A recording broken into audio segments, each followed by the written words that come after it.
If you're ready, we're ready. Okay, we're going to get started. So welcome, everyone. Going to be a little different for the next two meetings. I will facilitate the meeting. We've got three new members. So we'll be electing a chair and a vice chair at the next meeting. We'll talk about that a little bit further down the agenda. So I'll facilitate until then.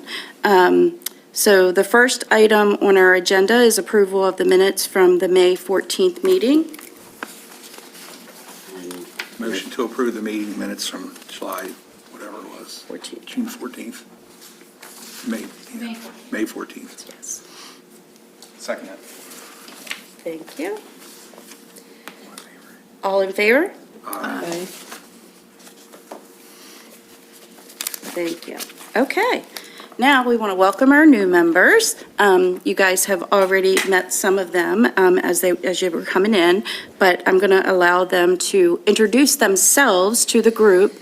But then I'm also going to ask the previous members to introduce themselves to the group as well, so that we all become a little familiar with one another. So I'm going to put Bob Jacob on the spot because he's been here, done that kind of thing. So we're going to start here. Give some of the newer members a little bit of breathing room to prepare. So, quick 5 minutes. Basically, what is your experience and what is your interest in serving on the Economic and Tourism Development Commission? So that's what I'm supposed to say? Yes, sir. It was in the email. All right. Yeah, use your own words. So my name is Bob Jacob. I'm the owner or operator of Chesapeake CNC Manufacturing on Mary Morris Road. We're getting the DoD defense and aerospace work, so we've trying to kick ass out there a little bit, best we can.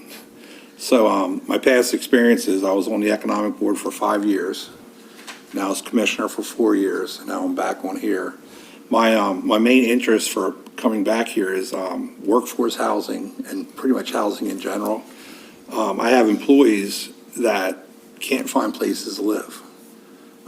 And then I look at, since I have employees that make decent money, they can't find housing, then I think, where are kids coming out of high school, where are they living and what are they doing for housing? So that was pretty much one of my main focuses of coming back on here. I'm also on the Rock Hall Economic Development Board, and I'm on a subcommittee down there for housing also. So that's pretty much my interest, is housing, workforce housing for Kent County. My name is Joanne Rich. I live down in Rock Hall. We own Inn at Huntingfield Creek and Java Rock. If you've been spending some time in Rock Hall, no doubt you've been there. And A few coffees. Yeah, I well, bought a that's few good. coffees. That's thank you. And we also own Sweet Cheeks Bakery. We have been here now for 21 years. And I have served in a number of capacities in the hospitality industry. And I am very interested in being a part of this group for a couple of reasons. And Bob mentioned one of them, which is a systemic housing issue that we have in Kent County. And it certainly, he's looking at it from a planning and zoning or a planning perspective and from your business perspective, but that's manufacturing. We're looking at it primarily from the hospitality business, and for sure it affects our industry because generally speaking, hospitality workers are not paid that much to begin with. So for them to find affordable housing is a critical issue. I wish we could afford to build a dormitory, basically, almost, because that might solve some of the problems. But most of us are basically trying very hard to keep our businesses afloat. So that is a big issue. The other obvious reason is the fact that I'm interested in continuing to grow and focus on tourism in Kent County. It's certainly, if agriculture is the foundational underpinnings of this county, certainly tourism is right above that layer. And without that, I fail to see how we can possibly continue to sustain ourselves. So that's my interest. I'm glad to be here. Thank you. Thanks. Judy Gifford? I thought we were going to go last and let the new people first. Oh, I was just going this way. Oh, well, I was just going by this. Let's do the new members. Okay, either way. Craig? Me first? Sure. Hello, I'm Cray Rankamp. I am a professional planner, land planner, urban planner, city planner. You change the modifier depending on where you are. Love hearing housing as an issue. That's pretty much what I do for a living. As a planner, I don't work for government. I work for landowners and developers seeking to create housing and development, mostly in New Jersey and eastern Pennsylvania. But over the years, sort of the Washington up to Boston loop is where I've been working. I've been on the Eastern Shore now for 17 years, originally from South Jersey. Been in Kent County now for 7 years. We've spent 6 in Galena and just moved into Betterton about a year ago. I think what brought me to the attention of your staff is when the Chesapeake Bay folks were putting together a training committee, I was on Betterton's team and participated in that. Thank you. Tiffany? Wonderful. Hello, my name is Tiffany Scott. I am a lifelong resident of Rock Hall, Maryland. I'm a 2007 KCHS graduate. I'm a mother, I'm a daughter, and I just want change. I made a post on social media a while back, and it got shared into the Chestertown Happiness group. No good. So they kicked me out and banned me from the group and said I was causing division. That was not my intent. I was merely trying to have a conversation. And if I can help influence any change or anything that may benefit the county in the upcoming years behind me or ahead of me, I'm here. So, and I'm also a nurse, so I'm actually coming from the healthcare standpoint. Not much here in Chestertown. I hear people say, I'm leaving because there's nothing here, or I'm not coming here because there's nothing there. And you can't even have a baby in Chestertown. So here to help any way I can. So thanks. My turn. David Bowman. I'm a Chief Lending Officer at the People's Bank. I am born and raised here in Kent County. I've served a couple terms on the Kent County Chamber of Commerce, two-year president of the chamber, probably about 8 or 9 years ago. And as far as obviously, I have a finance and being in the banking industry, have a unique perspective and interest in the economic climate here in Kent County, and along those lines, to be able to attract and retain new businesses, I think is important to the livelihood and success of the county. I'm Judy Gifford, and I live in Kennedyville, and so I represent the northern part of the county. And I have a dairy farm. We're a small business owner, which was recently, 6 years ago, we automated and put in a robot.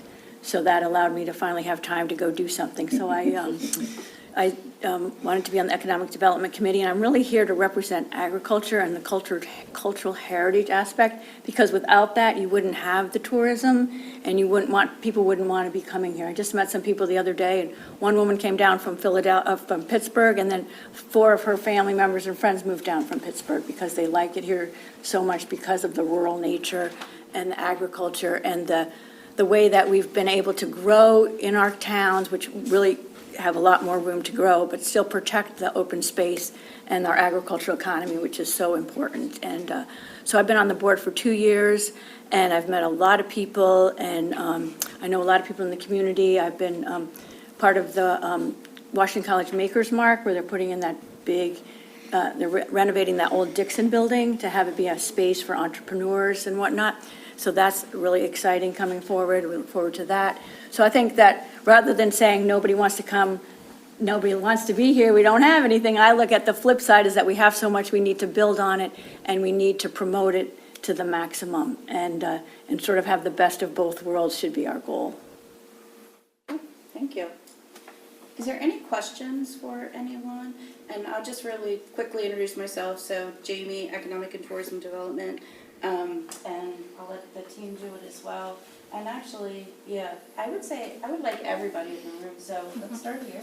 Rose Osborne, I'm the administrative specialist for the department. And I'm Katie Abbott, I'm the Economic Development Manager. Nancy LaJoyce, I was formerly with the Maryland Department of Commerce and currently job hunting. Oh. Shelley Heller, County Administrator. Christina Highland, Realtor with Coldwell Banker and Tourism Social Media Specialist. And then our speaker, Scott Boone, and I did want to mention, and I apologize, I didn't, Judy Crow could not make it, she's on vacation. So we will have her introduce herself at the July meeting. So we're going to get an update from Scott on the fiber build out. So Scott, come on up.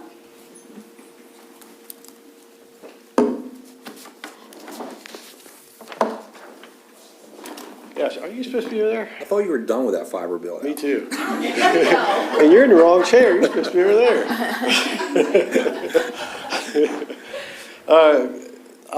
How much do you all know about the fiber project? Do you want me to just start from scratch? Or? Yes, just Okay. how it all transpired would be a little synopsis. Sure. It's really been the bane of my existence for about 12 years, 13 years. We started much smaller than what you might have heard, fiber everywhere now, or that's the goal is to get fiber everywhere now. In the county internally, we started with a lot of wireless connectivity. We kind of cut our teeth. Internally, we climbed towers, built wireless networks, connected utilities, water, wastewater stations, things like that. We slowly, through contracts, started connecting sites via fiber, saw the potential in it. And honestly, both the last set of the commissioners and the previous to that, they really had the foresight to say this is infrastructure that the county needs, that no one really on the shore really had it. So we set to work, trying to come up with what is the best strategy for doing it. One thing you all probably know, before all the money came pouring in during COVID, was it was cost prohibitive, right? To go door to door with fiber, especially in a rural county like Kent, was really just unattainable. So we came up with something that we call the to and through approach. And what we envisioned was, at least to get it up off the ground, was a public-private partnership where we could justify taxpayer involvement if there was a taxpayer element, if there was a payback to the citizens for their investment. And so what the county did was we looked at all the different anchor sites. We call them community anchor institutions, CAIs. So that could be schools, firehouses, police stations, libraries, things like that. So what limited infrastructure was here, the goal was to build it up and essentially cut the cost in half. So we would put our money into it for government services, that would be the public side, and then we would find a partner on the private side that would put their money into it. So by reducing the cost to get them to, say, Galena, maybe there were neighborhoods beyond Galena that were only a mile or two farther. Well, that 12, 13 mile gap in between, we cut the price in half, and that was the theory behind it. Ultimately, national organizations picked up on it. There's a group that I used to be on the board of called the Schools Health Library Broadband Coalition. It's Shelby, SHLB. And they adopted our to and through approach. And you might see it now envisioned in the BEAD, the BEAD grant, the big federal grant now. It made a lot of noise in the last presidential election about who was built to and who wasn't. But there's a ton of money, and the idea is to use anchor sites. Well, this is what Little Kent County did back in really 2015 when we rolled that out. Shelby has adopted it, like I said, the national government, the federal government seems to have adopted it, and here we are. So we completed our first build, and there were some machinations involved, and I mean, it wasn't the easiest to get us through that first 2 years of construction, but ultimately we connected about 54 government sites. And there's a website you can go to. It's fiber.kentcounty.com if you want to see what the backbone actually looks like, what we built back in 2016 and 17. And it reached Galena, Rock Hall, all the way down, where we go down, Broadneck, Quaker Neck, Betterton. I mean, really, we got as far as we could with what we could do. And you started to see businesses and homes connect to the fiber slowly, much more slowly than we anticipated, but it happened. What did that do? Ultimately, throughout the shore, it set the level, it brought the level from here to here, right? At the time when we started, believe it or not, broadband was defined as 4 megabits per second down, 1 up.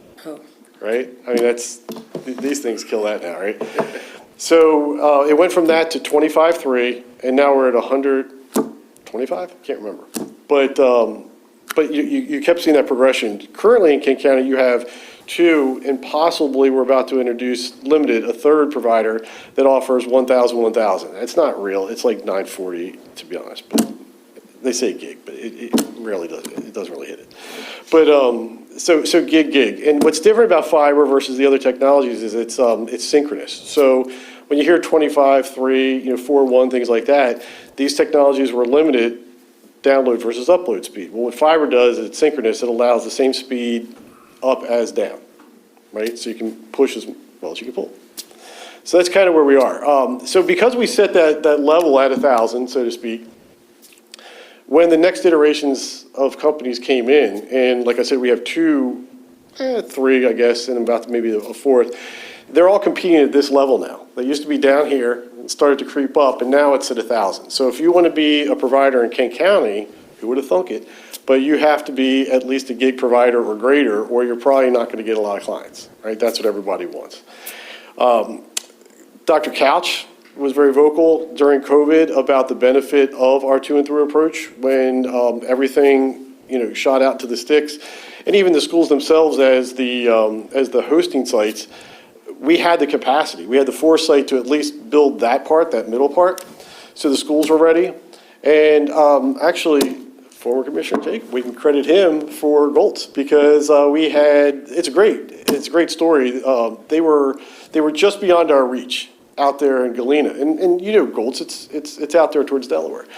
They were in the trees, hard to get wireless, no good cell signal, and we had some community cheerleaders that would provide spreadsheets and say, we have all of these, what do we used to call them, essential workers, I think essential employees, whatever they were, and they would say, we have, physically challenged children. They came up with all the metrics we needed to go for the CARES funding to expand that fiber from our infrastructure. Remember, your infrastructure you invested in, we were able to then take it with CARES money and build it out into Goltz.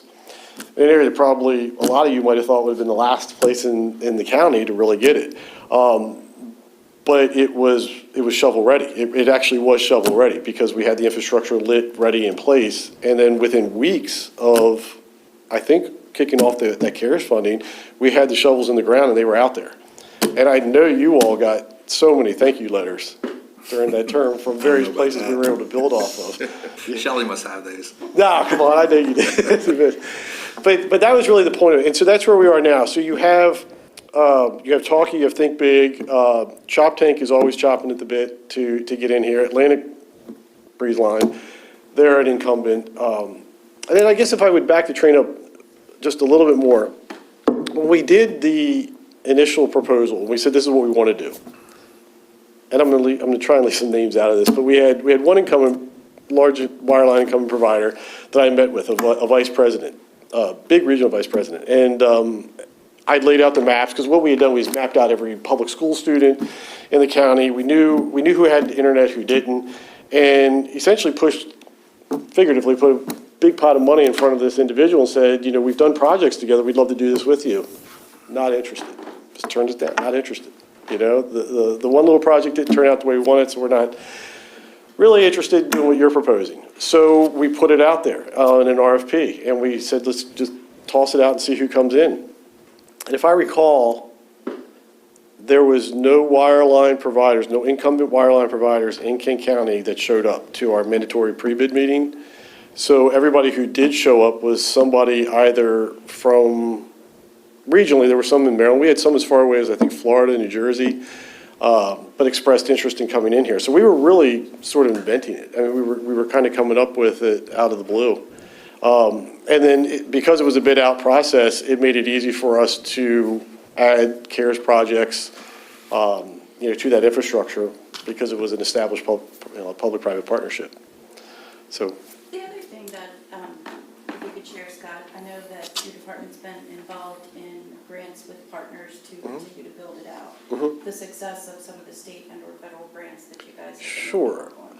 I think if April was here, I'd give her all the credit because she really does all the work. But I think we probably brought in somewhere, it's hard to say because of the DLP grant, it's kind of fluctuating. We're somewhere in the neighborhood of $10 to $12 million our department's brought in new infrastructure. And what that's done is, you had the incumbent, which was essentially think big. You have Talkie has a huge presence now. They've probably gotten about 75 to 80% of the funding, so it's been, it's not even. Like Chop Tank, like I said, they really wanted to get in. They got completely shut out, and they might get in this round a little bit, but yeah, we brought in a lot of money. And the other thing it's done is, when we had to transition some of your taxpayer sites over, water and wastewater has expanded wherever they need to have a fiber connection instead of a legacy wireless one. It's very easy for us now because the infrastructure is just sort of everywhere. In fact, actually, I'll go back to what you brought up. Even when we had another provider that wasn't part of the P3, what we wrote into our agreements was if we act as the pass-through and become your partner, you have to turn over X number of fibers to us. So it might be to a place right now that doesn't even seem like why would you guys want that? It's some neighborhood out in the sticks, but we just don't know what's going to be there someday, and we know that fiber is future-proof. So we got, we made it so that the local government would have that ability to expand services if necessary. So what's left to do? So the honest answer is it's out of our hands now. And you probably don't want to hear that. No, but, I don't know the answer, so yeah, whatever. But no is an answer, right?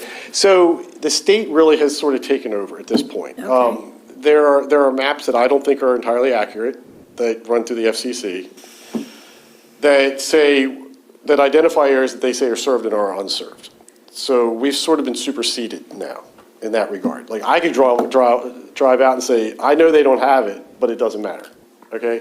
So we have turned in infrastructure grants, multi-million-dollar infrastructure grants under previous administration personnel where, I guess I'll just say it, I was ready to PIA them to say, like, I know you guys are giving treatment to other areas of the state that you're not giving to us. We had 3 providers put in huge grant asks for infrastructure, which was a minimum of $1 million.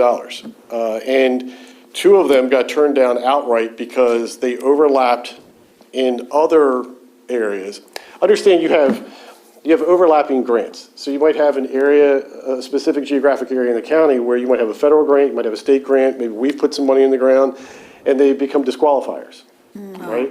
So the way we looked at it is, let's say this area is, we identified it for provider X, but right here in the middle, this, and the road connecting it, this was part of a federal grant. The state kicked out the entire area because they said it overlapped with this donut hole. So what they wouldn't let us do, they came back and just said, these 2, we're vaporizing these 2 proposals, millions of dollars. And when I went back and said, why can't we donut hole? They said, no, you should have done that to begin with. So then I went back and asked, and I was able to get a list from them, and Comcast, places all over the state, they were allowed to donut hole in whole other areas, but not Kent and Queen Anne's, so. So forgive a new guy trying to catch up.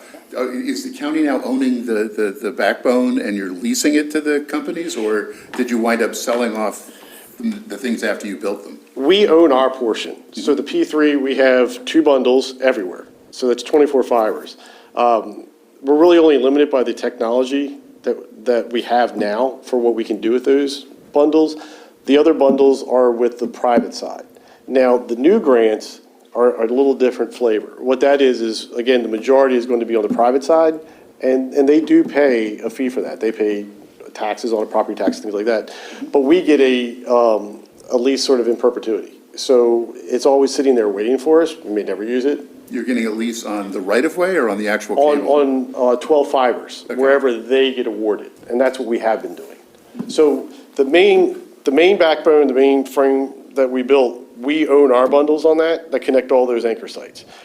Elsewhere, where we've partnered on some of these grants, we have a forever lease. Thank you. Did anybody ever run down to the Coast Guard station? I'm just curious. It is that there are RDOF pockets out there, so they're going to have to get out there. If they're not there yet, the clock is ticking. But that was something that was part of some other grant back. We had it all. This county would be done by now. I'll cool off. But like, we would have been No, done a just while keep ago. it simple, Yeah, please. we would have been done a while ago, but again, I would just say we were superseded, and that area that you're talking about, It is it's not done, but it's on the books to be done. Where is that? From Still Still Pine Pine, Neck. Still Pine Neck, all the way down to the old Coast Guard station.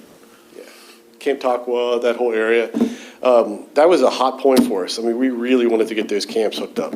And we thought we were going to have it with those infrastructure grants, but they decided they would not let us donut hole and just carve out these little areas. I'll give you another one, your area, actually. Sorry, I didn't mean to point at you, but down your way, we had that all, we thought that was all buttoned up. And again, there were RDOF pockets in there, and I shouldn't even say that, but there were federal grant areas in there that disqualified it and then pushed us back years. But it will get done. That's the other thing. It might sound like it's all bad news, but it's not. It's going to get done, but just at a different timeline than what we had hoped and sort of out of our control a bit. I would say from a business retention standpoint and growth, it's been great because a lot of our larger companies now have two providers, so that if one goes down, they've got the other one to rely on. And then from attraction side, it's anybody that we've talked to, no matter where in the county, it's close enough that has not been a reason for them not to come. And the one we're working on right now is basically like the long driveway grant, because that was something else that was cost prohibitive, was you'd get people to these areas and you have, the mile-long driveway. So we do have 3 providers right now that are sort of approved. We're kind of in that process, and it's a substantial amount of money. It's probably $900-some-thousand, I think, we'll see what happens. The other thing, why you can never, if you go back to when we first did this, it was 99% of people are going to get hooked up. You know why you can't hook up 99% of people? Because people won't sign up. Like, no matter what you do. You can put it right in front of their house, I'm not paying that. Or, I don't like that guy because of something I read on Facebook, so I'm not going to take it. Well, it's the only one. That last mile grant is impressive to me. When we moved into Galena about 7 years ago, I had to pay Comcast to run the line down Mill Lane to my house down at the end. I was moving my business into the house, and to get a business connection, I was out a couple of grand just to get them to run it down the street. I know. And that's something you'll see too with the different funding sources. Some of them will mandate, like if you get this area, it doesn't matter. You have to build it all the way to the house. Some of them don't. Who determines which companies service which area? Is that a bidding process that you go through, or? So the original backbone, yes, it was a bidding process. And like I said, there was even a mandatory pre-construction meeting that we had right here. And that process, came to fruition with, at that time, it was a company that ended up going out. It was the construction manager, I would say you would call it the dark fiber provider.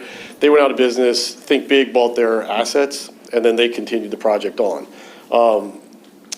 And I'm sorry, I just drew a blank. What was the rest of your question? The different providers around the county. Who determines that? Yes, so what we did, actually, I was told by the previous commission to do my best to make sure it was fair. So remember when I talked about those infrastructure grant areas where I said, like, there might be, this, that, and that's what we did. The idea was to have one here, kind of like leapfrog a little bit. And the goal was, you get the first guy in, they're probably going to get most of the customers, right? But if they're close enough, they're overlapping, now you start to introduce areas where there might be a little bit more competition that could start to creep, right? But, fair is fair, right? You get one guy in, they're going to build because they're going to get the customers, but then you might get that bleed over. We did, the former commission, our department, we did that, but the state took it off the table. They decided what they wanted to do. So now you can have multiple providers in the same geography, is that? You could, You could. Now, Which explains the marketing flyers I'm now getting from the next provider. We're not going to our intention is never to fund an overbuild, if possible. It's just not, Right. it's not good use of your money. Understood. Any other questions for Scott? Okay, thank you. Thank you. All right? All right. So staff reports. Just wanted to share a couple of things. Last Friday, the Maryland Destination Marketing Organizations hosted the June meeting at Crow Vineyard, and that went very well. The new website, wanted to share that Katie and Sandy and IT have been working very closely with Revise, who will be the vendor, over the past several months on development for the new county website. They've completed one of 2 meetings, training sessions, and now the site's out of development, and the site will soon be turned over to the county for continued build-out. The target launch date is early FY 2026. So they're working on that, and they've been working on that for a year. About a year, yeah. Revolving loan fund. We worked in collaboration with the Upper Shore Regional Council, Bay Crossing Consulting. David attended. Thank you, David. We hosted a focus group on May 22nd. Katie will be following up with the survey. It's going to be distributed to local businesses, put in the newsletter for the June newsletter. So get some additional feedback to help shape the potential structure of the program. So it's a regional revolving loan fund for Kent, Queen Anne's, and Cecil County. CBS is currently in town. They were here yesterday through Friday. They're filming a special segment titled Uniquely Maryland, and Joanne they were there today and they're staying, which is great. It's by Rachel Holt, and it's produced by CBS's New York team. The feature is to spotlight some of the unique places and experience that make Maryland stand out. So we'll have more information on that. We do have the air dates. They're filming, they filmed in Rock Hall, Chestertown, and then they'll be out at Crow Vineyard as well. And then they'll continue to Cecil County to finish the filming to wrap it up. And that was through the Maryland Office of Tourism Development. So we helped coordinate based on their requirements locally. And it's scheduled there's 4 segments, and they start August 2nd, and it looks like every other week. So we'll share that information as we get more details. Joanne, did you want to share anything for that I didn't cover? No, I just saw, I was briefly interviewed, though it took a longer period of time to be briefly interviewed than I had imagined. Meaning I kept saying, I don't like that part, let's start over. But at any rate, they're lovely, they are professional. I've never seen as many cameras and special lighting, and they covered windows in order to, reduce some of the light in the morning. But I can imagine, based upon my little exposure today, that whatever they are going to produce will be really wonderful. And by the way, Rachel, the person who interviewed me, who is really, I guess, the host for this particular show, is great. And she's very professional and engaging. So we all should be looking forward to that. Yes. Thank you. The Upper Shore Business Mentor Program, that's with, again, through the Upper Shore Regional Council with the 3 counties. We'll be meeting on June 17th, early next week, to discuss the engagement and the progress, the portal that we're currently using to track the mentors and mentees, and then also talking about recruitment of both additional mentors and mentees who might need some of those coaching services. Micro Ag Grant, the review committee met to debrief on the program. They discussed potential changes for the next year, including updates to the program overview, the application process, the scoring criteria. 2 of the 2025 recipients have already submitted for their reimbursement request, and another has expressed interest in leveraging the MARBIDCO match with that as well. And Katie met with that individual to begin the application process for MARBIDCO. You might want to explain MARBIDCO. Yes, please. Sure. MARBIDCO and Maryland Agriculture Resource Business.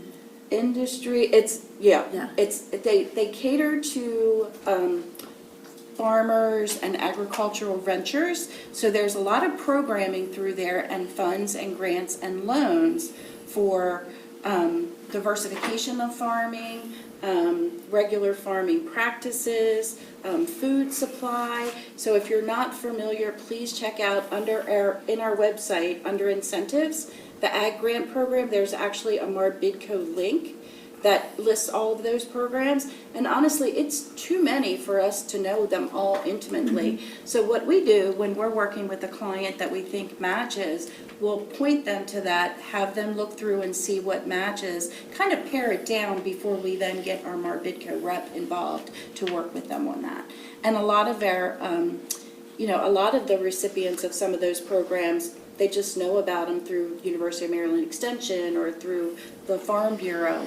So there's a lot of people that are already connected that we don't come in contact with, but they are getting services through Marbidco. It's a great program. Yeah. Yep. Thank you. Just wanted to mention that the Visitor Center, our staff is rotating Tuesdays at the Kent County Visitor Center. That was taken over by the Executive Director of Main Street, Chestertown. And she's trying to get a feel for what the traffic is, what people come in for, is that the right place for it, before they really, the town and her together decide what they're going to do with that visitor center. Will it look like it looks now? So now they're trying to have it staffed every day during the week from 10 to 3.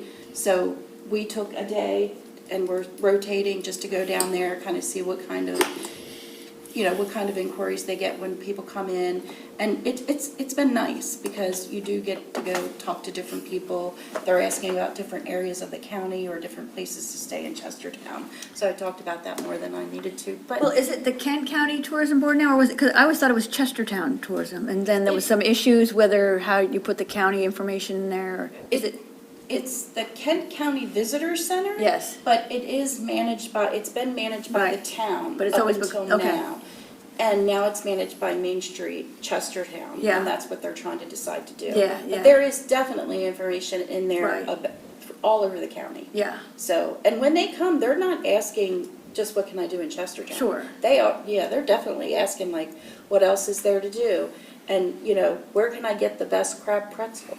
So we're able to send them into other places throughout the county, which is really pretty cool. And we've met some interesting people there, right, Yes. Katie? Recently attended events, just wanted to go through those real quick. Katie and Rose attended the Chesapeake Ag Innovation Center Producers Unveiled event. I attended last year, but it's a real, they went to Outstanding Dreams Alpaca Farm in Preston. I got to go to the Maryland Department of Ag office. I didn't get to see alpacas. But it was a really nice event because those producers were there with their products. And they were also talked about their stories about how they started the business and why they're passionate about it. So they were able to attend. Modern Stone Age Kitchen was there, and they were one of the showcases as well. Tourism Marketing College, you guys may have picked up on that. Shallon was in Macon, Georgia last week. So she finished her first year. It's a 3-year program. And she got a scholarship for year 1 and 2, which is great. Yeah. So and then she'll have to do her 3rd year, and then she'll get a certificate for that.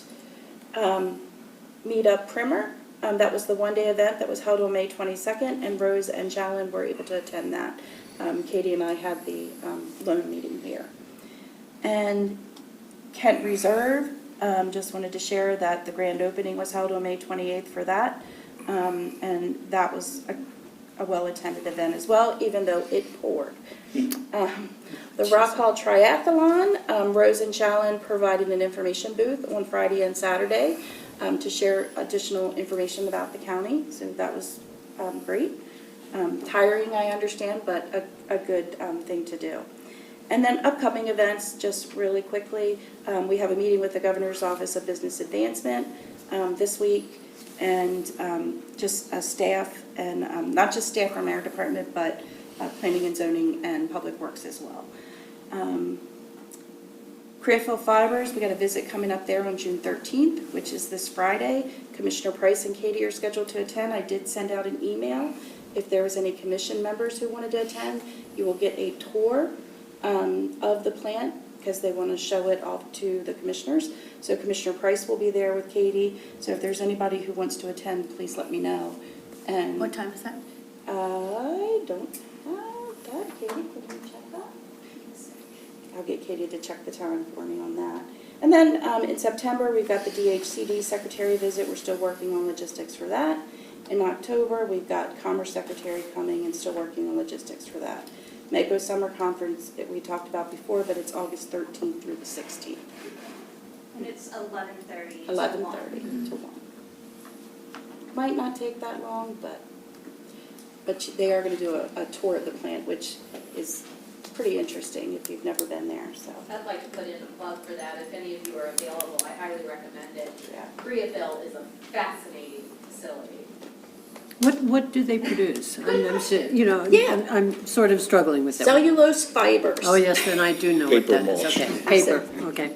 Yeah, but it goes in asphalt, it goes in food, they got a white line, the white line goes in food products, like, they said like the shredded cheese, you know how you Parmesan. see that white stuff? That's their fibers.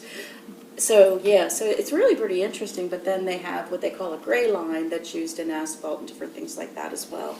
So, yeah, it's pretty cool. And that is where all of the paper, if you use those dumpsters and you put in your cardboard or your mixed paper or your paper, it all goes to Koreaville and is processed. What's the name of that company? MES, MES. Maryland Environmental Service. Yes, yes. And they do have a bin, just so everybody knows, they have a bin out in front of their office as well to the left. So if you turn into their driveway and go to the left, you can put paper in there as well. So any dry paper that you have that you want to recycle, please take it there. Old books as well, like if it's something not for the library, obviously, you want to recycle for somebody to read first. But then if it's beyond that, they will take books as well. So if you have books that are water damaged or something like that, those can be recycled. So it's pretty interesting. I did want to mention the village of Kennedyville, Dan Matson, Bill Mackey, and this kind of goes with housing, so that's why I wanted to mention it. Jessica Connor, who's our procurement manager, held a pre-bid meeting on Friday, June 6th, and they had 5 potential bidders who attended. Maybe not all of them will bid, but they were interested in the project. But it did include at least one national builder and one regional builder. In addition, Dan has discussed the project with several other national and regional builders, home builders, who have indicated interest. So the bids are scheduled to be opened on July 9th, so the project is moving forward. I think that's very good news, and it seems to be going very well. So what's the name of that one, if I want to look it online and track it? Yep, it's the village of Kennedyville. Yeah. So there's some history there too, Cray. So if you, and I should mention that too, if any of these projects, like you want to learn more about that specific project, because there's lots of details that go into everything, please either call or come in and we can sit down and I can catch you up, on what has transpired and how we got to where we are. So, because there's a lot of them that have a lot of history. Sure. That's gracious, the history. Okay. Any questions about that before we move on? I do. Yeah, absolutely. May I ask, in developing the new website, Yes. what was your focus outside of the administrative end of it? And what were you thinking, or what was the discussion about aesthetics and? Katie, do you want to come over there? And I'll just, before Katie starts, because I'll just give a big overview. Traditionally, it was a county government website. So having Katie involved we were able to put that spin on it of the economic development and the tourism side coming in as to what they'll see. So it is a little bit different, but Katie can share a lot more because she has been intimately involved. So part of it is, there is a lot on our website currently and a lot of really great information, but so much has been added throughout the years, it's difficult to navigate. So that was like a big focus that Sandy and I have, like ease of user friendliness, making sure that people can access like the pertinent information without having to dig through pages and things like that. As far as aesthetics, it's gonna be a big difference. It's very bright and clean. We also are doing a tourism sub-site. So right now, everything is under our visitors tab. And then it's essentially like a little website in the website for our tourism. There'll be like a secondary navigation on there for our tourism stuff. It's kind of hard to explain without showing you guys, but yes, ease and user friendliness is definitely one of the big things that we were taking into account when we started to plan the new design. So, The other thing, accessibility, has some accessibility features in there. It was really cool, like when you were posting a picture, I attended the training last week with the group, and if you put like a label on the picture, basically it'll say picture of a family, something like that, so that, you know, people that have different disabilities are able to navigate the website a little bit better. So that's another feature that I don't think ours currently has. Lots of things to consider. well, yeah, it does. So if somebody who is blind is on the website, there's page readers, so it'll go through, and when it gets to a description of a photo, it'll say, you know, picture of family with dog or something like that, just to put, you know, words to like the visual aspect of it, and then it'll read out the text on the page. The new site makes that really easy for us to do that. We have that currently, but to set everything up, it's just not as user-friendly as this is going to be on the back end. So, but we're still in the works with that. We're hoping like early FY '26. So, And for launch date? Mhm. Okay. yep. Oh, any other questions about the site? Well, we don't need to go there today. We have lots of questions, right? We'll just wait till we see more, because, yeah, still a mystery. Yeah, it is, but I'm sure you'll be happy with it. Judy. Yeah, it can't be any worse. Thank you. Oh, priorities, that's where we are. Okay, so priorities have been on the list since the beginning of the year. So we asked last meeting for everyone to send, the current members, to send us their list of the top 3. Originally, we asked for 3 or 5, and some we got 3 or 5 as requested, some we got 20. So we asked for top 3. This is priorities for the board, not for economic development as a whole in the county. It was priorities for what the board could do. What we want the commission to focus on. Yes, the commission. Right, Yes, yes. Like what should we be But not working like on? what economic development in Kent County should be. It's what we could do, a 7-people volunteer meeting once a month. That was what our Well, priorities were. yes, but we're also looking for direction as to what we do on a daily basis. So. Okay, so I thought well, anyhow, okay, fine. But the assignment from when Charlie, asked for it was working with the board and just what we could do as 7, because it's different. We're limited in time and capacity. Correct. For what we can actually do. Correct. Versus, you have the staff and the time and all the things you're doing. Correct. That's what I'm just trying to clarify. Yeah, so we're looking for the direction from this commission, like what are the priorities, what should we be working on?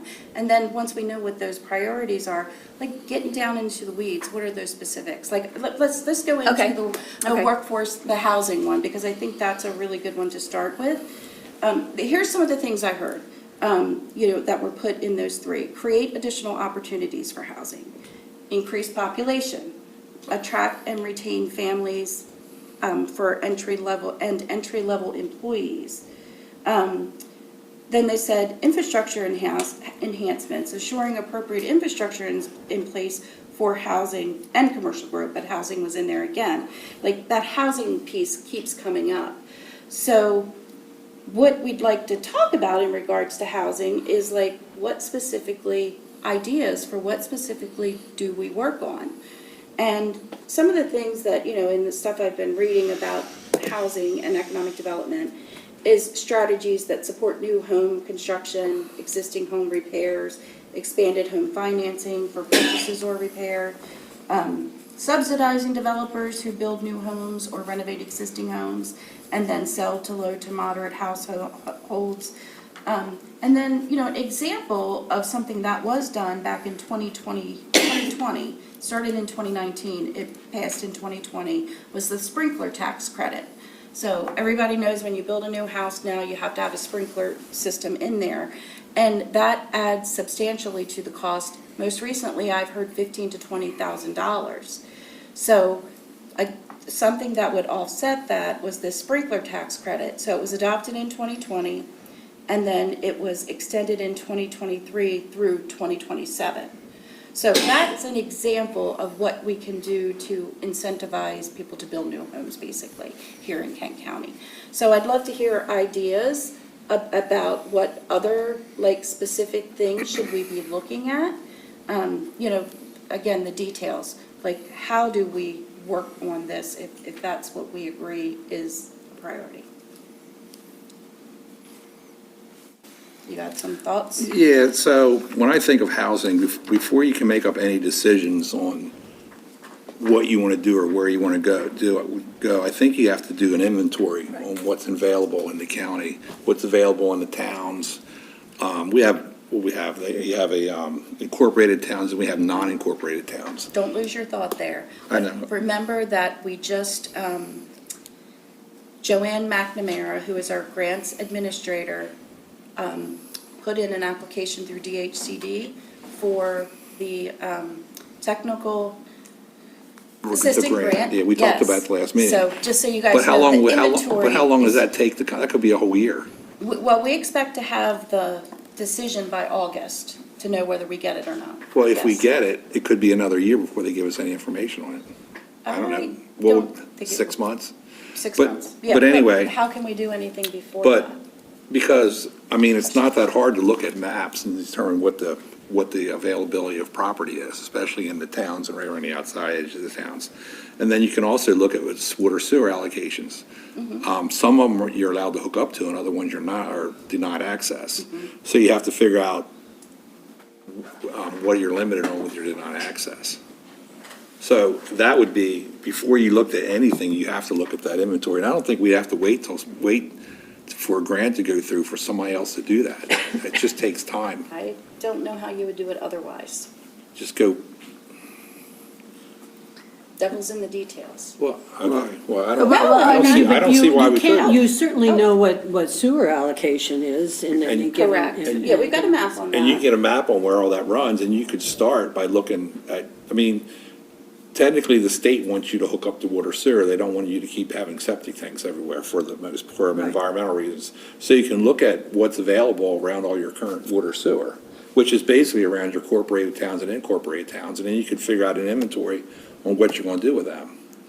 So that's what we did when we were in Rock Hall. And then we looked at what lands could be brought into the towns based So off does water Rock Hall sewer. have an inventory? Yes. And We have, they will well, it's. share that, how they got that Well, the information? inventory is easy. You can just get it from the local real estate people. They know what lots are for sale in these towns. And what's not, and then I guess you have to go a little further to see what's not for sale. But then we looked at the properties that were adjacent to the towns, and we found out that 3 or 4 of the different owners are willing to annex those into the town of Rock Hall and put houses on them, which kind of takes it out of our hands because we just kind of have to wait for them to file the paperwork and all. But that's how we found out all these things, was by looking at what's, Well, I'd love to see what available. Rock Hall's done and Okay. how they've done that, well, because it sounds easy, but. you probably need to talk to James, because Okay. I can check. James being the mayor, a lot of these properties we looked at, people had already contacted the mayor about it. Mm-hmm. And since he does water and sewer for a living, it works perfect in Rock Hall. Yeah, and it makes sense to him. But if you look at a Rock Hall real estate map and look for land for sale on Rock Hall, there's none. And then if you drive around the town, you're not gonna see any empty lots. So that's quick, that's easy. I don't think that's as easy as you're saying it's easy, Well- but I would love to see it, so. I Great mean- point, I'll look into it a little bit more. Well, I think it's just it's sitting there and going through maps and grunting out what's available, what's not available. I don't know the answer to this, but there's also. Available or not available, or for sale or not for sale? Yes, but there's Both. also, like, Both, there's, yeah. on Tallchester Road, there's some houses that are back in the woods. The only reason I saw them because I was out walking the other night, and there used to be houses on there, and I could see where there used to be water and there used to be septic. But a couple of them are like 8 acres or 10 acres, and I looked it up, and those properties were bought by somebody in Baltimore who let the houses go, and they're probably using them for hunting. Now, are they available to build on again? I have no idea, but it wouldn't be that hard to look that up. Now, whether the owner would sell it or not is a different Well, yeah, story, that's a whole nother you know, thing, that's a right. whole other thing. A lot of But, different layers. but you A can, lot of different layers, I guess that's where. my we mind have a goes. gentleman here at the end of the table, that's what he makes a Well, living I'm on. drinking that all in. My first question was going to be, what's the relationship between your department and the planning department? This is, you'd get a GIS intern and do that in a couple of days. Yeah, it wouldn't take very long. Right. And Craig, he did, he reached out right away when we started talking, he was like, I want to learn more. So, but I wanted to attend a couple meetings, kind of like get yourself acclimated, learn everybody, so, Well, but yeah, would love to right. talk to you more about Drink, it. drink from a garden hose, not a fire hose. Yes. So maybe the sort of tying in with what I was saying in the beginning is to set up a working group on housing, which I suggested several months ago. And then offline, you can, look at that with a big discussion, get the 3 or 4 people on this commission who are interested in it. And then you can meet offline. Sure. Do up your research, whatever you want to do, and then report back to the whole group instead of. I completely agree, because all we do, I'm in the subgroup, all we do is put the information together, and then we bring the information back to the group. We don't make any decisions on it. Right. We just find the facts, because And organize it and ask the and right organize it. questions and Correct, figure out the right correct. questions Yep, to correct. ask. Yeah. Because this meeting, this group only meets once a month, but the subgroups can put their work together throughout the month. If we do that, it would have to be 3 or. Yeah. Less. 3 or less. Thank you. 3 or less. So, Words up yep, your mouth, I Jamie. got it. Yeah, but I mean, So that's I'm easy hearing enough. Bob, I'm hearing Craig. Is there one other person who would like to? Judy, are you interested? Because otherwise I'd be interested. No, I'm just not in- interested in, I mean, I don't have any expertise in housing, so I would defer. Good, okay. Because we can certainly do that. I just, I do feel like David, because I have, there's a lot of layers, so that's the. on the string. Right, Yeah, right. like I've started looking into lots or properties that were owned by the county, or owned by the county and municipalities. So then you gotta break out which ones are, so it's not as easy as, it's a lot, it takes a lot of time, is what I wanna say. Yeah, you're right. A working group, it would be, Because- let's start working on it. Sometimes when, I don't know this for a fact, because I don't know planning and zoning that well, but sometimes when things sit empty for so long, they revert back to something else. And I don't know the rules or Right. any of the information on any of those. So Right, you'd you have, lose we'd your have grandfather-ish. grandfather-ish, yeah, I like that. Designation. Yes. So, yeah. So those are that's the things question. all you have to do is, we'll just send an email to the economic and just say, hey, can you guys get the answer to this? It's easy enough. Say that one more time? We just send an email to you guys and say, can you find out the answer for this question in planning and zoning? You can ask. I gotcha. You can ask planning and zoning, what's. So if there's a question. If there's a that regards question that planning and requires zoning, it. go to Or you Bill can to have get Bill the come to your answer. meeting, whatever. Yes. Well, my question is, do we have the authority to go directly to planning and zoning for that answer as opposed to having to shuttle everything through Jamie? I mean, I'm asking because I don't Yeah, know. I mean, I would like to be involved, so I Well, obviously. of course, I you would be, do. But I mean, You I'm are just saying, involved. instead of having you ask, and then if there's follow-up questions from your aunt, then they could just ask him directly, that's all I'm saying. I would guess planning and zoning would only want one person coming to them. Right, I would maybe so. agree, otherwise it gets a little chaotic, we're not sure who they're taking directions from. No, but I was just saying if the working group with you there, and then he can, if they want to ask specific housing questions, he could tell all of the people at the working group meeting to answer and get the discussion going. That's all I'm saying. I'm not saying one person call him every day or something like that. It was in the context of the working group. Let me give that a little bit of thought. Yeah. Because I mean, I also thought about, talk to Bill, let him know we're going to be working on this. Just kind of looking at what is available. And he could be what part can of it. be I don't know worked on. what the rules Yeah. are, but, maybe Right. get some synergy going. And I would say there's some time constraints there, but there might be somebody he could designate that could help us. Well, let's not make So- that assumption until we ask, because he might think it's a great idea and you want to play. And it may not be a face-to-face time consideration. It could be simply something that could be done online. Absolutely, we can do virtuals very easy now. We've all got that Oh, mastered, yeah. right?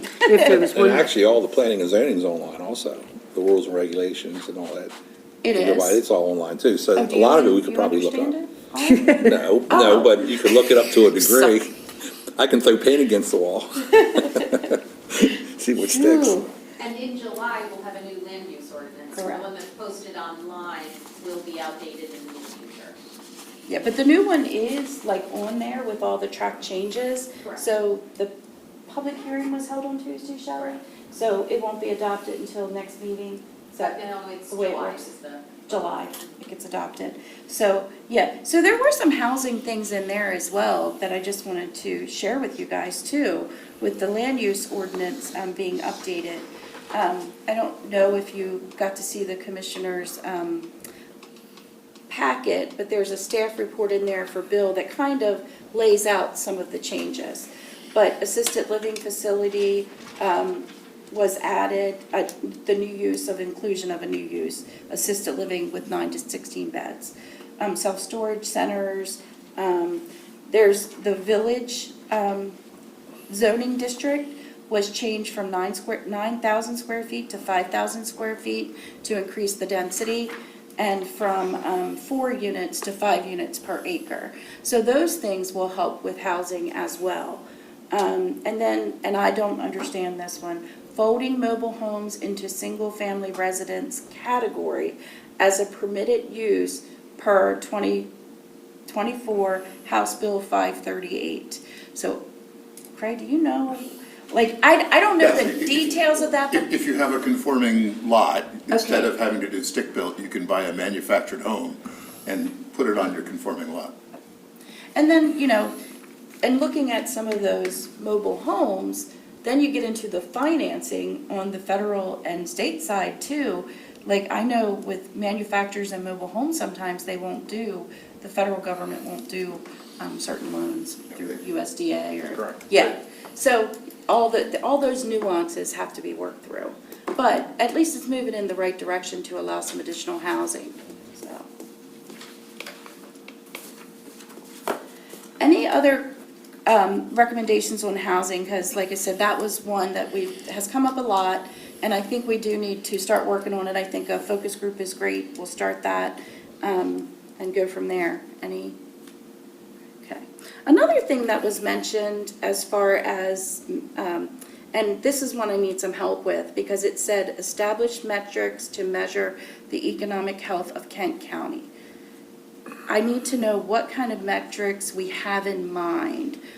And that can come from anybody, because, there's lots of data out there, and I've shared lots of data, but what specific data would you like to see? And you probably want to see what the data is currently, and then, maybe some history and some projections. But what data are we looking at to judge the health of Kent County? Well, that was mine. And I think I wanted to have more discussion on what we look at and how to get a big picture of the economic health of Kent County. So you're looking not just at labor and businesses and income, but you look at the health of the population and all kinds of infrastructure and schools. There's all kinds of things that you can look at for a holistic approach. And I don't know the answer, so that was why I wanted to look at it and come up with some metrics so that we can at least look at certain things every year, and so know how we're progressing and get a feel for it. Because some people say, we're horrible, Kent County's terrible, we have no growth, nothing's happening. And if you look at the numbers, you say, well, we've got this many new businesses, and this is happening, and this is happening. So you can't just do anecdotal. We need to have more of a consistent metric to look at it, and not saying that their numbers are perfect, but as long as you look at them consistently year over year, you can follow trends and see where we might want to put more efforts. Are we missing something? Is something great? And we want to really get that out there. So, you can put some of that stuff on the data story if we ever get that edited and we find some new ideas. Oh, okay, I haven't seen the new one. That data's there, though. Yeah, but we just have to look at it I'm not saying it's not there, there's so much data there. There is. And which data do we want to look at is my point. Yeah, and then that's what I'm asking. I need you guys to tell me what kind of data. Well, we don't know that, that's why we see? wanted to talk about it, I think, Okay. and have like another working group, which was I had 3 on the list, and have a working group just look at that and talk among ourselves as to what we think works, ask other people what they're looking at, and sort of come up with a comprehensive approach. I just feel I need, I'm just having a hard time, I guess because I've been looking at the data for Kent County for 12 to 14 years now. So what data do we want? I don't want to create 100 working groups, I'm going to tell you that. I don't want 100, I just had 3, and you've already done 2. And I might not do 3. You've already done 2. I don't have the capacity. Well, I understand To that. staff them. We're already trying to fit in a lot of stuff. So I don't think that's a bad idea, but I think you just have to keep it simple. Well, yeah. Like, my thought was, our high school was dwindling. And why is high school dwindling? Because our workforce is dwindling, because your workforce is who has the kids. So that's kind of like, you kind of see that, but it would be good to have numbers to back that up. So you're saying you want to see Well, numbers just, is our of- workforce, or the amount of people working in our county growing or shrinking? It's stagnant and has been. Well, And I then have we- that data. Then we just So write is down that- what data we need and you Yeah, just if you present just, it. I guess that's what I'm saying. If you tell me what data you're looking for. See, but that's what we want I to can discuss. I provide think it. we want to discuss what data we want to look for, and maybe you don't have to staff it, maybe Katie could staff it. My entire staff. I understand that, is- Jamie, but if you don't think we're a priority and what our thoughts are worth looking at or Judy, I exploring, did not say that. we're just saying that you don't have time for it and you're not going to entertain it, so. No. I just brought it up, that's all. I'm just saying that's what things that interest me, is that I wanted to have that, because there's so much data from the data story, and I just would like to discuss it as a board. I think what I'm hearing is that, you know, you've got a pretty tight agenda here, and everybody has a finite amount of time, and that's obvious. But what I'm hearing from Judy is that maybe some of this warrants more in-depth discussion. Is that what you're saying? And so consequently, this may not be the time and place for having just an open sort of, hey, let's throw some paint up against the wall, to use your Yeah. phrase. And let's just talk about this so that we can actually give Jamie an itemized thing of, hey, this is what we think. I don't think I don't think you're suggesting that it should be time consuming for you. I don't, I mean, if you're, and I don't know the rules, but maybe you don't have to be there. Maybe we could just meet and talk, I don't know. But I'm not trying to burden you with anything, I'm just trying to understand what we want to look at to make decisions. So for the requirement of staffing, it's not required that staff attend work groups unless you have a quorum of the commission members, which is triggered by 4. So if we had 3, So if you have 3, minutes do not have to be generated and agendas do not have to, by law, be pushed out 24 hours in advance. Plus, we are not required to live stream, but the county's philosophy is to live stream as many open meetings as possible. So if you take those off the books and you have 3 or less, you're more than welcome to meet. yeah, so that's all I'm saying. And it's more of a discussion group than Yeah. a subcommittee. Right, Right. well, and it's just weird, the bylaws call it a working group, I Right. think, so that's why, Okay.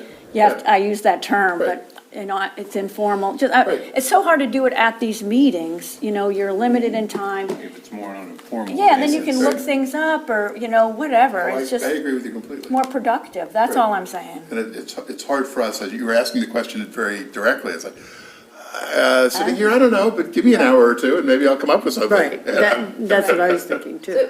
So, I mean, is that something then we want to, 3 of you want to sit and meet about? And then come up with those metrics? And then if you share them with me, I can tell you whether we have the data or don't have the data. And if we don't have it, then try to discover how we can find it. So my ears pricked up at data story. Where is that? How do I find it? What do I do with it? It's on the website, and Uh-huh. it's used namely as a attraction tool, but we So will share it's a that tab link on the with- county's It website? is, but we'll Okay. share it with everybody, so everyone's familiar after the meeting. Numbers are awesome because it takes the argument out of everything.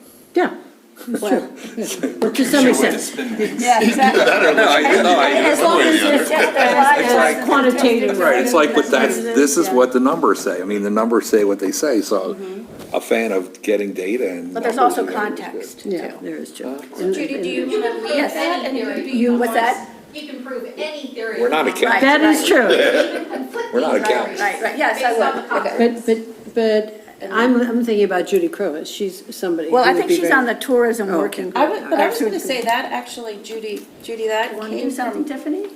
I mean, I think we should involve, came from Yeah. her list. what's that? That came from Judy's list as well, Judy Okay, Crowe. well then, So- I thought she said something like that too. Yeah, I just didn't want to overburden her either, because she's on that other tourism group that Jamie started. So we'll have to check with her. But one of the things you mentioned earlier in terms of your interest that didn't come up in talking about data is I would love to see the agricultural data from Kent County. Yeah. What crops we specialize in, what the long-term trends are and what's, going up or down. So I'm going to go look on the data story and see if I can find that. There's a USDA ag report. Not there? No. Okay. Well, because, and the reason for that is that the state does not measure agriculture like they do all the other industries. And they pay taxes differently too. But USDA does an ag data every 5 or 10 years. I've got it, I think it's every 5 years. And I've got like the last, 10 years, but I won't send you 10 years worth, but I'll send you like the last 3. So, but it's a comprehensive study on ag, which is really cool. So I'll send that to everyone as well. But yeah, if you we asked Commerce what the top industries are, ag's not even in there. Never shows up, because right. that's not what they focus on. So that's why you have to know the community and know what you're talking about. But that's You know, context. Yeah, Right. so, yep. Oh, and I'm just stepping into the solar versus agriculture argument. And I have no Yes. idea what the scale is, so I want to learn. Yep. And that's really all I had for today about the priorities, is to talk about those two things, because they've come up. Didn't you have a speaker? At what? At your priorities? I think you sent that on there. Oh, my personal Yeah. priorities. No, I thought you had it on the list of priorities for things to do, was have a speaker, because I thought that was a really good idea. No, that was me. Oh, what do you know? Well, put it on the list anyway. Trying to change my list. God, I gotta check It sounds like a good idea anyway. It was a good idea. Anything else about priorities before we, It wasn't on your list. I could say David's list was 3 things. What was on there? I don't- Business and retention and attraction. What was else on my list? Well- Infrastructure. Workforce development, maybe? Wait a minute, let me show Was you my David's third. list. Because we'd both been to the Talbot County breakfast, and I remember. Business retention. Business retention and expansion, infrastructure improvement, regional collaboration, and then he did do tourism, and he talked about those things. That was in the first set, and then he even made it simpler for the second, so, yeah, so. Okay, so, anything else there? We'll start working on those 2 things. Well, business retention and attraction should always be in economic development. Absolutely, that's kind of why Kind I of a didn't default. want to belabor this, but that's what we do every day, all day. Right. So I didn't want to kind of belabor that, and the attraction we Right. talked about a few But months sometimes I ago, think but we things can get talk about it too more as we watered down move or forward. diluted, so I think that's why, just with resources, have to be careful. Yes, yeah, yep. Do you have a package that you use in your attraction of employers? That's a good A point. regular, No, traditionally, we have developed them based on the need. So we don't get that many inquiries. I'm just gonna be honest with you, we don't get that many inquiries. And when we do, they are very specific about how much land they need. Does it need to be near a railroad? Does it need to have, natural gas is a huge one we get, and right there, we're knocked out. Right. We don't have natural gas. So it's based on the inquiries we get, Craig, but we do put things together, using some chamber material as well as economic and tourism development material as well. And we do the same thing for our employers. So an employer who's trying to attract, a senior level staff member, we will put together, if they're going to be interviewing 5 people, we'll put together a packet of information about Kent County so that they can share that with their would spouse. it take work or would it be easy for you to give me the last 1 or 2 packages that you put together? We don't have anything together, we put it together But I specifically. understand, but for them, once you so put it no. together, you don't have them in a file someplace? No. Okay. No, no, It's not worth doing extra work for. yeah. Okay, we wanted to do, and this was one of Judy's recommendations, a great idea, is board member orientation. We figured perfect timing, Bob just rejoined, we have 3 new members. So we put together, Rose put together a packet of material that is for board member orientation. So she did provide this one sheet that has everything listed with all of the links. So we can also email this to you, so you can easily click on it as well. but it is a sheet with everything. And the Civic Plus is the new software that we're using for meeting agendas and minutes portal. So if you haven't signed up on Civic Plus, please do. And then you can, and through that portal, you can get access to other meetings as well and be notified when agendas or minutes are posted. So I just want to point that out. You also have a roster in there, current roster of all of your fellow board members. And then we did an overview. We tried to do it. This is not all-inclusive, but it was just meant to try to, like, who does what in the office, so you have a point of contact. So if you wanted to talk about museums, you would call Rose. She attends and staffs our museums board. If you want to talk about the website, you call Katie. And if it's tourism or ads or marketing, you would call Sharon. So just trying to give some clarity to, and it's not all-inclusive, it's just an overview. Different social media sites are on the card that's on the other side. The current visitors guide, which is available digitally as well. And we actually, when we get inquiries now from like magazines and things like that, we send them the digital copy. If they ask for it to be mailed, we will mail it out, but we don't do that as normal practice any longer. The other thing in there is the bylaws, and this is the local code for the Economic and Tourism Development Department and the Commission. So there's all of the information there, and they do say subcommittees. Yep, sorry about that. So, and then the strategic plan, which goes back to 2022. So there's been changes, obviously, since then. So we will need to look at updating that in the near future. But there's, all of that information is there. The website's going to be changing, so I don't know how much time I would spend getting familiar with the current website, since it'll be changing in the next couple of months.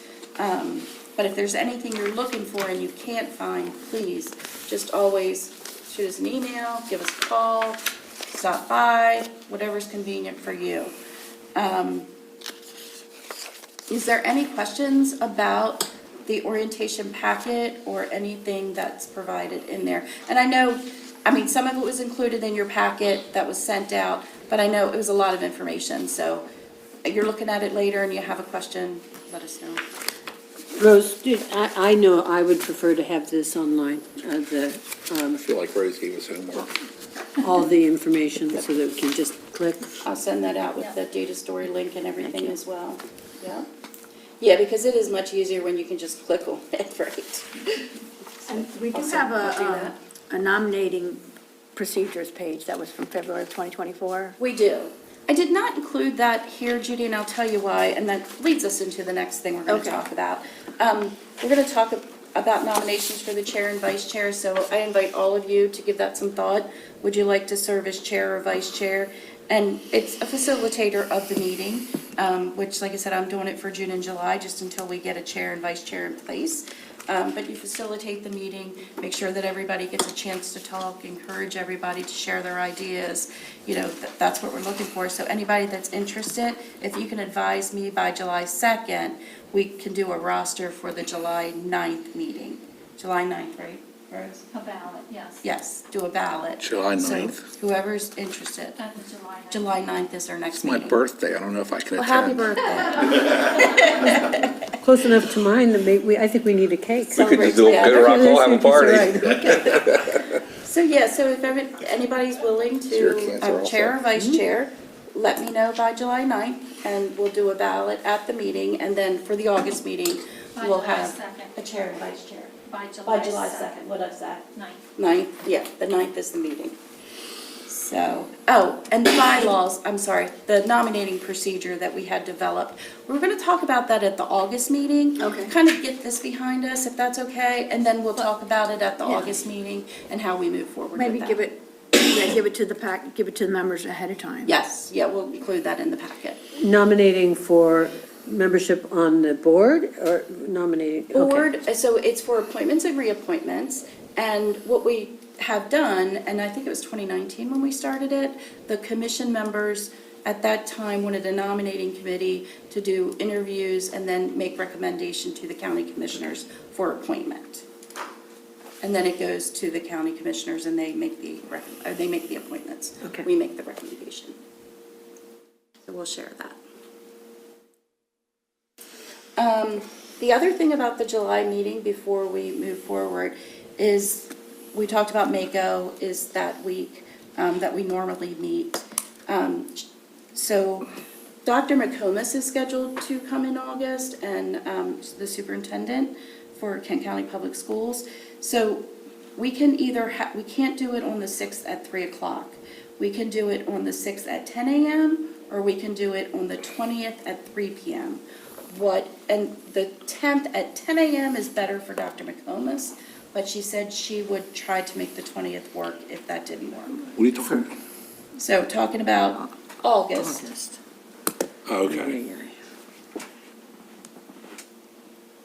So the meeting in all, that's June, hold on. Yeah. August what? The Say it again. 6th at 10 or the 20th at 3 is what we're looking at. 20th is a Wednesday? Yes, And- yes, so is the 6th. That, the week in between when we normally have our meeting, we're all at Mako because we do the county booth. Oh, that's right, okay. Yeah. Any preference? Doesn't matter to me. 20th works better? 20th is fine. Except 20th is fine. How about if I see if Dr. McComas can do the 20th? If she absolutely can't for some reason, we'll go with the 6th at 10 o'clock. Is that acceptable? Okay, okay. Because, and then the July meeting, we do have Sunny, who's the Main Street Director, coming in to speak to us, introduce herself as well. So it'd be nice for us to meet her. For those of you who have had, and I think some of us have, so. And that's all I have on that, when I'm sure future agenda items. Anything else from the commission members? Okay. Anything from the public or any announcements? Thank you, public. Motion. Quick question. I heard you mentioned there's another tourism group or board, or what is that? It's ad hoc, honestly. And we just put together the Greater Rockwall Business Association, somebody from DCA, Judy from Pro, and The other one. yeah, and Shallon, myself, I think Katie and Rose might have been in that original meeting too, I'm not sure. We did it on a big screen upstairs so we could look at some of the ads, look at some of the videos we've done, and just got some input and feedback on it. So we've been talking about that and how we can improve. Like our placements, like we know we're getting a lot of people from DC. We know we're getting a lot of people from Philadelphia, Northern Virginia. Are there other areas we should be targeting? So those are the kinds of things we're talking about, but any input, we always welcome it. Is there Great question. how to ask the question? How well organized is the hospitality sector in the county? I can speak. Is there, And that's another meeting. you know, are all the hoteliers and bed and breakfast people in communication with one another, or is there something in that direction that's happening? Joanne offered to take that question, so I'm going to allow Yeah. her to do that.